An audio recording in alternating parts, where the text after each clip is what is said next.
This is the Global Digest think tank group. We discuss different global issues from around the world, from different countries. So before we discuss, why don't you introduce our audience about yourself and what is your project and your background, where you are now. Please, John. Okay, my name is John Jensen. I'm out of the United States, Washington State. We are a botanical drug company that started out, and with doing that, we had to do good agriculture practices and utilize carbon sequestration. And during that process, we opened up multiple analytical labs, both here in the United States, throughout Canada, Colombia, Peru. We expanded that into Switzerland and into the EU. And with that, we realized that with biochar, electricity, energy rebates, to get accreditation for carbon registry was the next step. One of the things is carbon registry that we've been able to create is host country partnerships around the world, not to drive the carbon credits and the projects. We brought the social economic impact, the community engagement, the important part of the additionality to the registry, to the verification of carbon credits, purchasing labs and just working with people on an international basis, to becoming agnostic to geopolitical differences, religious differences, and realizing the four pillars of our registry is good for humanity? Yes or no? Is it good for the environment? Yes or no? And then can I look at every project around the world as a unique independent project without bias, without an ROI, without a return, without any distractions to try to promote the project? And the fourth one is, does it meet the SDG goals of the UN and the country that I'm in? And that's kind of where we went, and it's been crazy insane working with different countries. Working in the Middle East right now has been an honor. The most important thing about what we do is the additionality of the carbon credits is building social economic impact and making sure that money stays in the country and the communities that generate the carbon credits to create that circular economy, to take those think tanks and move them to execution tanks, get them to get you thinking about it, but then go into the next room and then execute it, and then stay in that area, in that country, in that community, and get involved for the next 30 days. So our think tanks are more detail oriented towards whichever community we're at, whether we're in Africa, whether I'm in Nigeria, whether I'm in Ghana, whether I'm in Kenya, whether I'm in Dubai, whether I'm in Cyprus, whether we're doing smart city development in Indonesia. It isn't about us. It isn't about me. It's about we. It's about our team. It's about the people and the community that we deal with. And that's kind of, I'm not a talker. I didn't do this to be popular, so pardon the dress. I did this because it was the right thing to do. So far, you are doing good job. I hope so. So it's a kind of environmentalist. Can we say you environmentalist? I'm agnostic. So I'm not on the left-hand side of environmentals, but yes, we do create projects. You know, we understand the fact that they're going to take down a forest, and I understand planting a tree in 20 years, we're going to we're going to solve some problems. But instead, we took a different approach. We said, it's happening whether I like it or not. So if it's happening, how can we create regenerative farming, regenerative grazing? How can we take the byproducts or the damage that's being done, and how can we repair it in a long term and a short term strategy? You know, which plants can I replace the forest? Can I replace them with bamboo? Can I replace them with hemp? Can I replace them with carbon sequestration plants worldwide? And during that process, can we move that into biodegradable products? Can we help with the flare off from the natural gas companies to create carbon black so we can move it into a biodegradable product to replace plastics? Can we clean up the oceans to take a pyrolysis equipment and work with people smarter than me to establish the ability that we can take those products and make it sustainable? We can make it continuous. So it's got to be good for the environment for what we do, but the bigger thing is it's got to be better for mankind. I got to bring jobs, food, agriculture. I can take some off-grid agriculture to refugee camps for people that through natural disasters or climate crisis, we can help them sustainable, not just donate money and donate food, but create an environment where they feel safe and comfortable. We figured out a way to create communities to give back to indigenous people by creating carbon credits and making the carbon credits pay the rent, pay for the housing. You know, and we're looking for other think tanks around the world that can expand on this, that can take these ideas and we're just trying to help. It's it. It's a kind of give and take, you know, from both sides should we do something.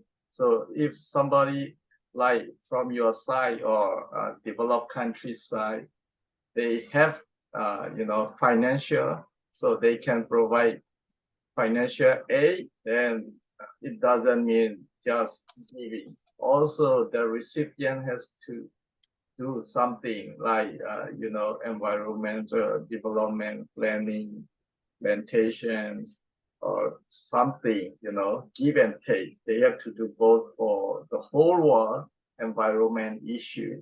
So, by the way, John, your project is part of SDG program or yes. So you get a grant from U.S. government, something like that. Are you working with under current president representative environmental issue John Kerry? You're working with him or you're not directly.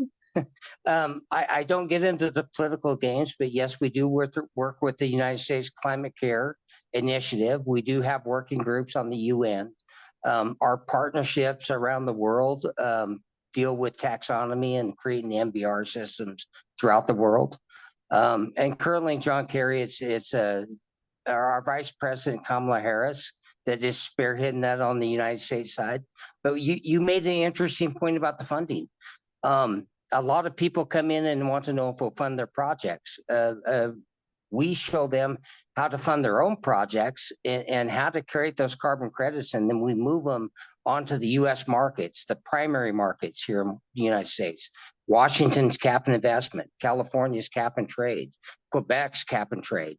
And then we do it on benefit for the project, but really not just the project. It has to be for the community, not just give them jobs, but can we create community centers? Can we create education, you know, for the young kids that are out working in Africa? I was talking to a gentleman with USAID. He was talking about a technology that can help the kids in the mines make, instead of $1 a day, they can make $3 a day. And I was mad as all heck can be. My advice was get the kids out of the mine so they don't have to work. Let's get them in schools and educate them. And let's do something good for the environment instead of trying to figure out. I think you grant assistance or grant from USA or US government. We have never, we're self-funded, but we do have some projects that are eligible for grants. We've helped a few companies get the grants. The international grants and some of the projects that we moved to the UN has secured international funding. We help with different countries do nature-based swaps so they can renegotiate their debt with the central bank. You provide some fund to the overseas activity. Absolutely. We create private equity funds specifically for the individual countries so that we can disperse those out to what we call clean technology companies or local involvement. So sometimes we have the technology here in the US, but Nigeria has some national pride. They have a technology that's similar to the one we use, but it makes more sense to use their technology in their environment. So we'll fund their projects. As long as we can base, is it good for humanity? Is it good for the environment? And then can they create social economic impact? So we divvy up the carbon credit when we sell it, and we make sure that 48% of that goes back to social economic costs, whether it's gender equality, mentorship, new in Africa, is some communities just need $1,000 to become local barbers or haircutters or beauticians. That has nothing to do with the environment, but it kind of does. It makes people feel good. It creates a circular economy, and that money can be used within the community, and they have pride. They enjoy what they do, and it's important that people don't take a single approach to everything. Take a multi-pronged approach. Walk, talk, and chew gum, people. It's unique. So that's kind of what we do. Right. You know, I heard you also doing some activity, or you're saying example of refugee. Nowadays, a lot of internal displaced and refugee because of military coup in Burma and conflict in Burma. Of the whole country displaced millions of people. And the one thing, Burma is famous for teak, you know, a lot of tree teak. We can produce very good teak from Burma. About half of teak around the world is come from Burma, you know, more than half of the whole world teak is come from Burma. But the military did not make awareness. It's become deforestation, and it's affect a lot of environmental issue. You know, a lot of tree mean forestation mean a good environment for the whole world. You know, Burma is a unique country. So here's the advantage that we do when we work with what we call CAP syndicate partners or host country partners. We would help Burma develop a strategy with the UN that they can go in and renegotiate their world debt.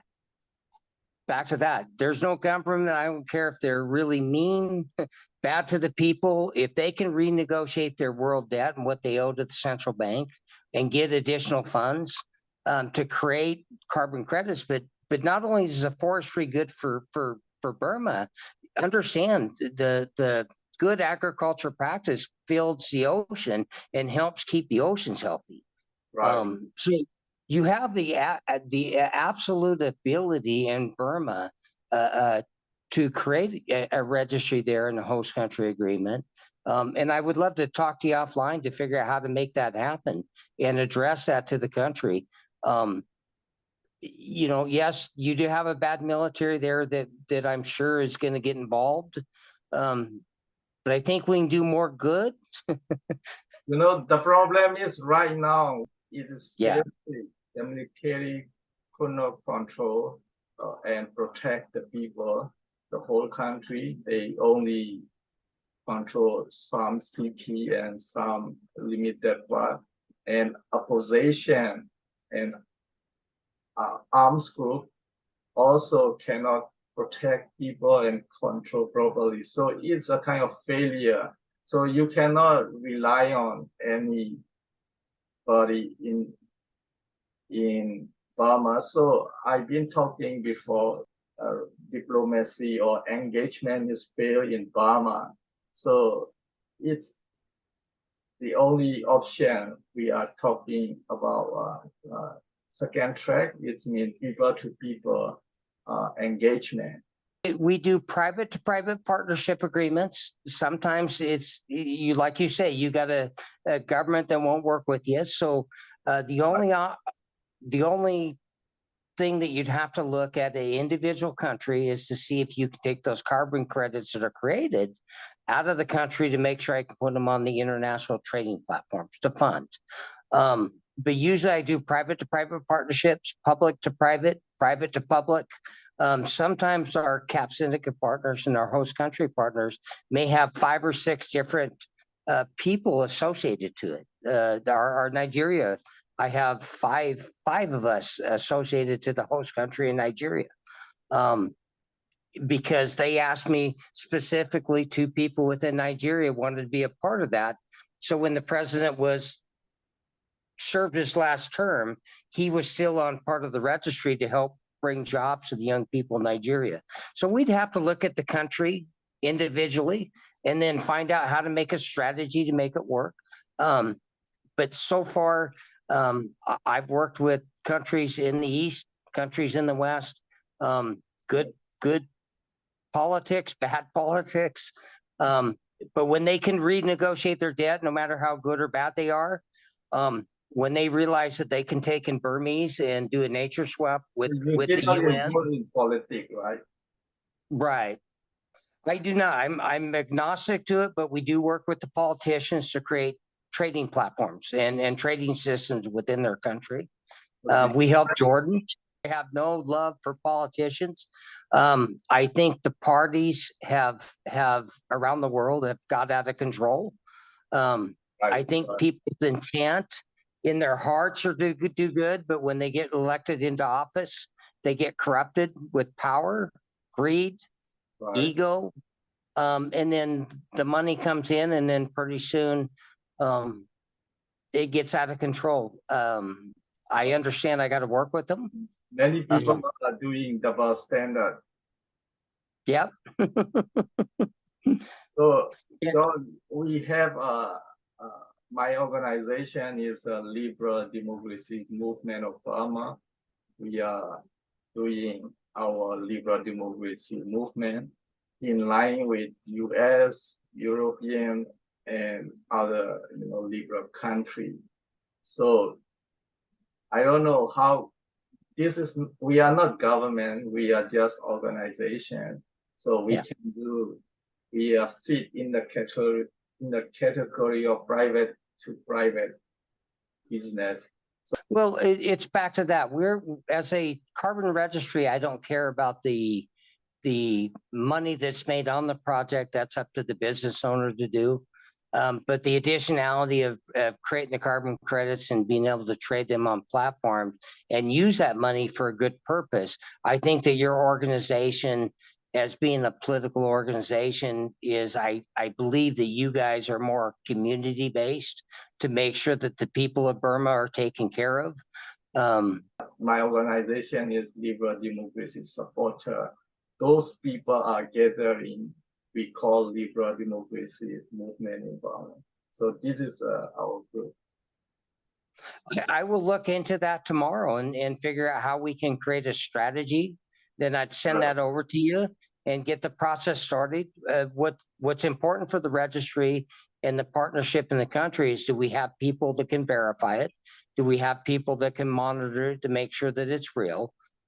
So that when we do take those projects out and project the carbon credits that they create, to make sure that the market can verify that they're real. That's usually the number one factor that we run into. And then back to that funding, we would be able to create the funding opportunity to set up a separate funds specifically for Burma that you guys would be able to draw down on. It depends on where we're at and what we do. We're working with the Middle East right now, and it's $2 billion. We're working in Africa, and they're only $20 million funds. $2 billion for one organization or separate? or many organizations? It's many. We have hundreds of them. So Every country is unique. which means you have no limitation for funding, right? It can be 100 million funding or 1 billion funding, or who knows, or it can be 1 million or something like that. So that is no limitation. Anyway, it's understandable, it's reasonable. And, let me explain the background in Burma is most displaced Burmese people, and some are refugee, even some are able to cross international border into the next neighbor country as refugee, because military is blindly shooting, airstrike and artillery shelling innocent villages. So they are running into the forest, some are on the mountain, and some cross the international border. So many people, displaced people in forest, we cannot ask any donation or help for free. Even disaster, nobody want to pay donation, So that is very important and good project, John. I strongly recommend you for this project. Well, so you say there's not, but we say there is. There's a way to create initiatives around the refugee camps to create. I mean, they can't run forever. They can't run. Somewhere they're going to stop. Somewhere they're going to hide. Somewhere they're going to regroup in their community, and that's where they're going to need some initiative. And sometimes there's some foundational work that we have that will bring in some funding to help that, but we need to get with think tanks. But when we work with the private to private partnership, we don't care. And then we would create that initiative to come in and help with some funding from some different humanitarian organizations. It's looking at it through a different eyeglass, looking at it through a different approach. Right. Coming back to Burma, it looks like it would be a humanitarian, what we call socioeconomic impact, which means that we would be willing to put carbon credits up to collateralize so that we can get something started, with the hope that the people in the refugee camp would go out and produce in the jungles, in the areas to help create a new community, a new environment. In the Middle East, the royal family has asked me to deal with displacement for refugee camps coming in from Turkey and Syria to create their own communities. I mean, Burma's case is different. I mean, we cannot create a permanent camp inside Burma. Maybe we can create at the border country. Right. Burma is, military is always coming and shooting and shelling. It cannot possible to create permanent camp, because once we create, they will shoot and they will bomb or shelling. So it's not possible permanent camp inside. There will be many, strategy we have to develop in Burmese case. You are correct. Or there's some other initiatives, there's some other abilities to go out and offer some larger funding to the military to say, listen, tie this funding, this $10 billion funding to your military, but you can't bomb and shell your people anymore. And if you do, we tie off the funding through the IMF and the UN. There are some options but that takes a little while. That takes some negotiating, some ambassadors. That will be good for the long time project, 5 year, 10 years project. But immediate project, we should do those, short term project. Yeah. Those people with directly. I do believe in the multi-pronged approach. I believe that I can walk, talk, and chew gum. But if you start the negotiations with the military and the IMF and the ability to renegotiate their world debt and make sure that they have money in their pockets to fill their military coffers, the contingency is at the same point. I'm working small projects that's more important and more passionate to the people that want to give humanitarian aid and will be willing to buy those carbon credits with the future that is going to help the people in Burma. It's back to a strategy, a think tank. And then the think tank is we have the execution with the people there to move the carbon credits. And I think that would be a good value added asset to let them know that the money that's coming in there is helping the people of Burma to fight the military.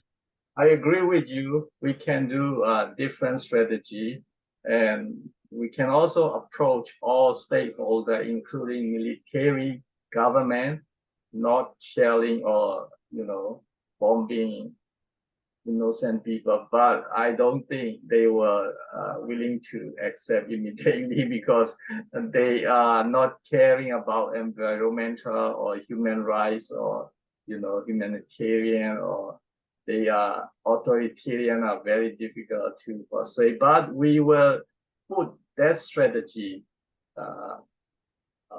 keep doing that strategy with military, government, long-term project. We will do. We should use all kind of strategy.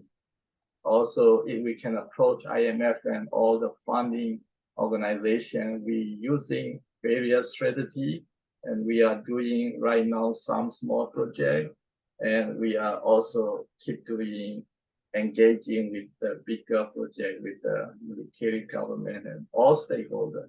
So you can start now, John. I strongly recommend you. But I can tell you right now, I don't care what country I'm in. They all want the dollar. They all want that money, whether it be in yen or whether they be in US dollars or gold. They all want that. Right. And when they know that they can tie their nature-based swap, Tanzania did it and they got $18 billion. So all they had to do is stop the poaching on their wild reserves. And guess what happened when they got that $18 billion check? They stopped poaching altogether. It was done. They've been fighting it and doing it for years. They could not stop it. They tied it with the $18 billion and they stopped it dead in its tracks. You'd be surprised at what some crooked politicians and leaders that have hate in their heart will do when there's a dollar involved. Right. It's worth talking. A good, easy way to convince the dictator and authoritarian as well. I think it can also work out, but it takes time, and long time. It takes long time.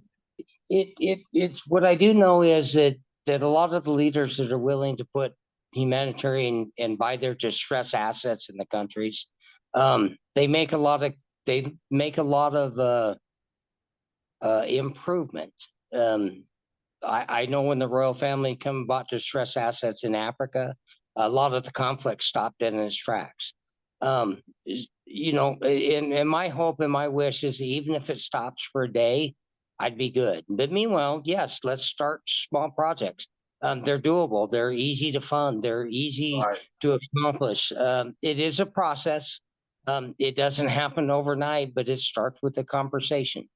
You mean? And then, no, I mean, working with my liberal democracy organization, it's also interest of American people and liberal democracy community interest. So environmental issue, carbon offset, and also it will be also improving liberal democracy. We get 2-3 objectives by doing one thing.